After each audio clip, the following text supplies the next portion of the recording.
जोहार साथियों, मैं मुकेश बिरुआ।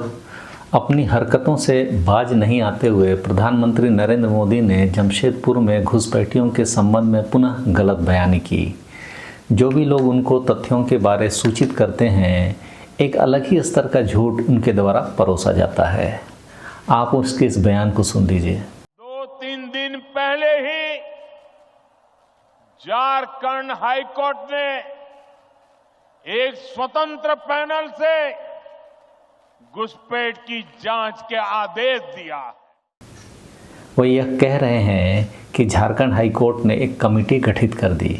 तथ्यात्मक रूप से यह गलत सूचना है। प्रधानमंत्री का दावा गलत है।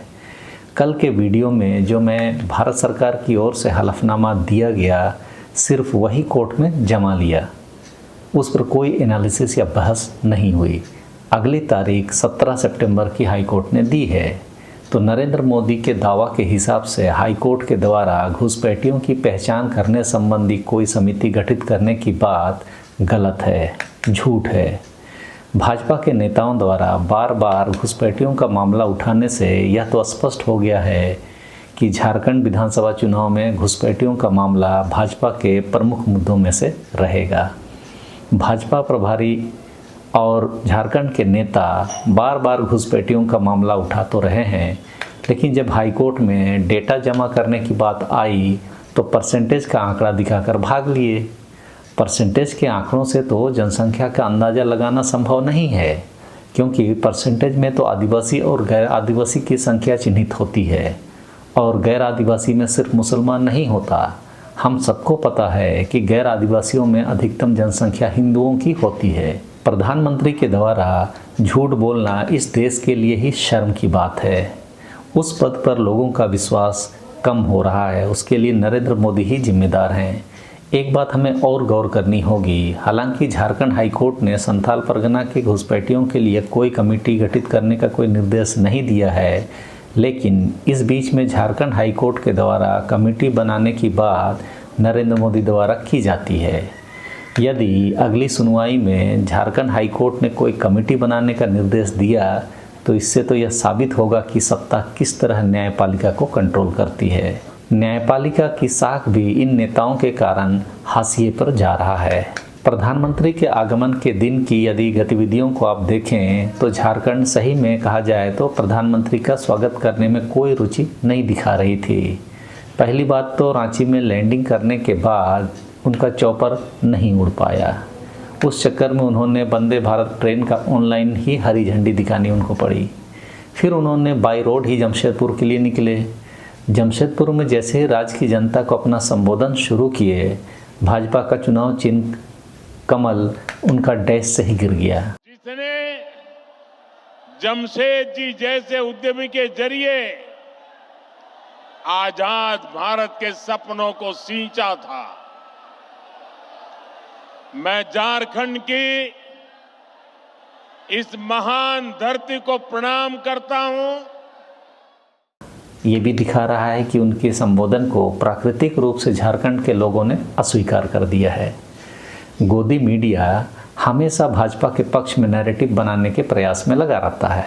प्रधानमंत्री के आगमन से पहले सूत्रों का हवाला देते हुए सरना कोड पर कुछ बातों के आने की बात कही जा रही थी, लेकिन सरना कोड पर एक शब्द तक नरेंद्र मोदी नहीं बोल पाए। इससे साबित होता है कि भाजपा आदिवासियों के चिरपरिचित मांग सरना कोड नहीं देने वाली है। वंदे भारत रेलगाड़ियों से ना ही आदिवासियों का कोई सुविधा होने जा रहा है और ना ही देश की जनता का। जो रेलवे की अभी तक की व्यवस्था है उसे तो सुदृढ़ नहीं किया जाता। उसकी जगह पर ज़्यादा कमाई करने के लिए वंदे भारत रेलगाड़ियों को उतारा जा रहा है।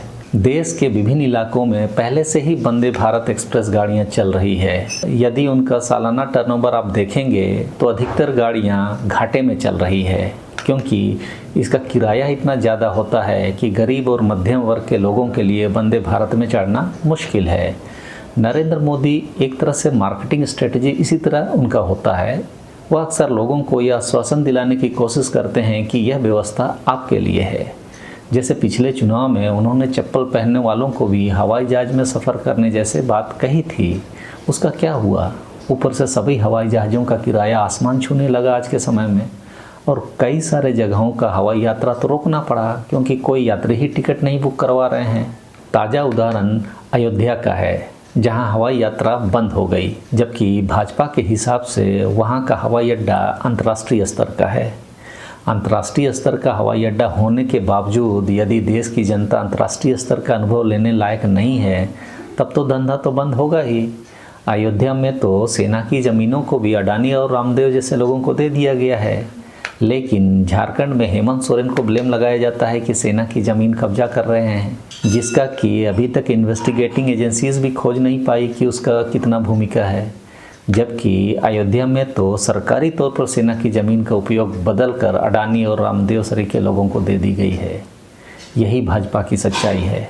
या तो जो भी सूचकांक गरीबी से संबंधित हो, भुखमरी से संबंधित हो, जीडीपी से संबंधित हो, फ्री प्रेस से संबंधित हो और विभिन्न तरह की जो सूचकांक है, उन सूचकांकों में इस समय भारत विश्व के निम्नतम स्तरों में आ चुका है। फिर भी जब चुनाव आता है तो भाजपा के नेता और उनका शीर्ष नेतृत्व हम आपके सामने ऐसे ही झूठ परोसने आ जाते हैं। हाई कोर्ट को भी इस समय नरेंद्र मोदी ने कटघरे में खड़ा किया है। उनके इस दावे को कि हाई कोर्ट ने संताल परगना के घुसपैठियों की पहचान के लिए कमेटी का गठन किया है, यदि नरेंद्र मोदी सही हैं तो हाई कोर्ट झूठा हो जाएगा, और यदि हाई कोर्ट ने नहीं घोषित किया है तो नरेंद्र मोदी झूठे होंगे। बस यही सही झूठ का खेल में पूरा चुनाव निकल जाएगा। आज देश और राज्य की यह स्थिति है, सोच के दुख तो होता है। जन कल्याणकारी योजनाओं, विषयों और मुद्दों पर बहस होने के बजाय झूठ और झूठ फैलाया जा रहा है। साधारण व्यक्ति जिनके पास सूचनाओं का आधार नहीं होता है, वे लोग अक्सर व्हाट्सएप यूनिवर्सिटी के द्वारा परोसे गए पोस्ट के तहत ही वे लोग सच मान लेते हैं। देश में हालिया दिनों में जितने भी दंगे और अशांति फैली है, उसमें व्हाट्सएप यूनिवर्सिटी की भूमिका सबसे ज़्यादा रही है। यही कारण है कि आज के समय में राजनीतिक पार्टियां अपना सोशल मीडिया टीम अलग से रखती है।